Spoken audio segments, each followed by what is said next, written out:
दोस्तों, साइंसदानों के मुताबिक अगर हम जमीन के आर पार एक होल बनाने में कामयाब हो जाते हैं तो हमारे लिए अर्जेंटीना से चाइना का सफर महज 1 घंटे से भी कम वक्त में पूरा किया जा सकेगा। हालांकि ये सफर ट्रेन और हवाई जहाज के सफर की तरह बिल्कुल भी नहीं होगा, क्योंकि इसमें हम कुछ अलग ही एक्सपीरियंस कर रहे होंगे। दोस्तों, जमीन के आर पार होल बनाने के लिए सबसे पहले हमें बहुत ही बड़ी और मजबूत ड्रिल की जरूरत पड़ेगी, जिसकी मदद से सालों साल काम करने के बाद ही ये प्रोजेक्ट पूरा किया जा सकेगा। जब हम इस ड्रिल की मदद से अपने काम को अंजाम दे रहे होंगे, उस वक्त हमें शदीद दर्जा हरारत और प्रेशर का सामना करना पड़ेगा, और जैसे जैसे हम जमीन के सफर की तरफ बढ़ते जाएंगे वैसे ही ये हीट और प्रेशर बढ़ता जाएगा। लेकिन एक बार जैसे ही हम इस होल को बनाने में कामयाब हो गए तो उसके बाद हमारे पास अपना खुद का एक ग्रेविटी टनल होगा, जो हमें जमीन की एक साइड से दूसरी साइड में भेजने के लिए गेट वे का काम करेगा।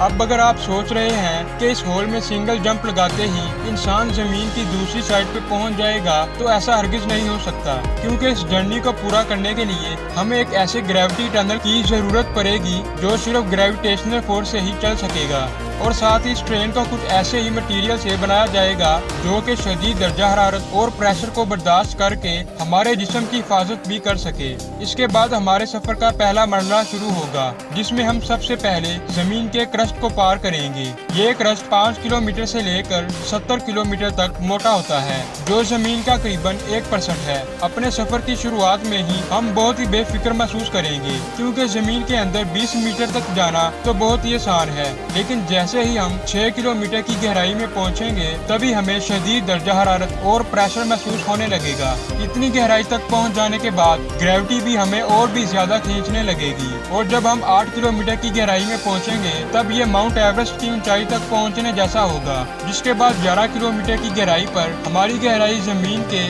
डीपेस्ट पॉइंट मैरियाना ट्रेंच से भी ज्यादा होगी, और करीबन इससे नीचे पहुंचने पर हम कोला सुबर्टी होल के बराबर पहुंच जाएंगे, जो कि जमीन पर खोदा गया अब तक का सबसे बड़ा होल है। इस गहराई तक आ जाने के बाद हम अपने जिस्म पर इंटेंस प्रेशर महसूस करेंगे, क्योंकि यहाँ प्रेशर सी लेवल से भी 4000 गुना ज्यादा होगा, और जैसे ही हमारे सफर का पहला लेवल एंडिंग की तरफ होगा तो हमें वहाँ पर बहुत से रेड जिमस्टोन देखने को मिलेंगे। फर्स्ट स्टेप खत्म कर लेने के बाद हम जमीन की दूसरी द मेंटल लेयर में दाखिल हो जाएंगे। दोस्तों, मेंटल लेयर हमारे सफर का सबसे अहम हिस्सा होगा, और ऐसा इसलिए क्योंकि मेंटल जमीन के टोटल वॉल्यूम का 84% होता है, जिसकी थिकनेस करीबन 2000 किलोमीटर है, और इसकी गहराई में हमें लातादाद डायमंड्स देखने का मौका मिल सकता है। ये सब क्रॉस कर लेने के बाद हम जमीन की सतह से लगभग 400 किलोमीटर की गहराई में होंगे। अब हम सभी मेंटल के बॉटम की तरफ बढ़ते हुए 1000 किलोमीटर की गहराई में पहुंचेंगे, जहां पर हमें मेंटल ब्लॉक की फोर्स का सामना करना पड़ेगा। ये ब्लॉक जो अगर गलती से भी जमीन की सतह से टकरा जाएं, तो ये सुपर वोल्केनो में तब्दील हो जाएंगे,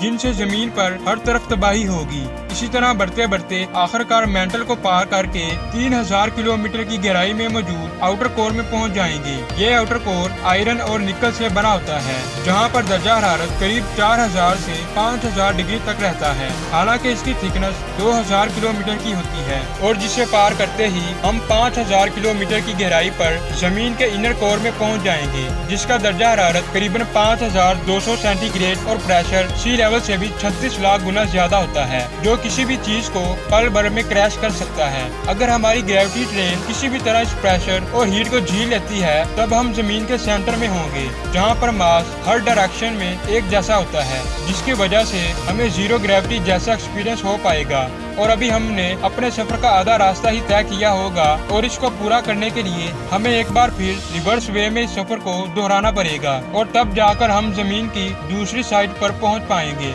लेकिन अब सवाल ये उठता है कि हमें ये सफर तय करने में कितना वक्त लगेगा। अगर हम इस ग्रेविटी टनल को बिल्कुल सही तरीके से बना पाते हैं तो हम इस ग्रेविटी ट्रेन की मदद से जमीन की एक साइड से दूसरी साइड तक पहुंचने में हमें महज 42 मिनट ही लगेंगे। मगर फिलहाल हमारे पास जमीन के आर पार होल बनाने के लिए ऐसी कोई टेक्नोलॉजी नहीं है। अगर मुस्तकबिल में हम ऐसे होल बनाने में कामयाब हो जाते हैं तो ये टेक्नोलॉजी हमारी ट्रैवलिंग में एक रेवोल्यूशन साबित होगी, और हम बहुत ही कम वक्त में हम जमीन पर एक जगह से दूसरी जगह ट्रैवल कर पाएंगे। तो दोस्तों, इस बारे में आपकी क्या राय है? हमें कमेंट सेक्शन में जरूर बताएं।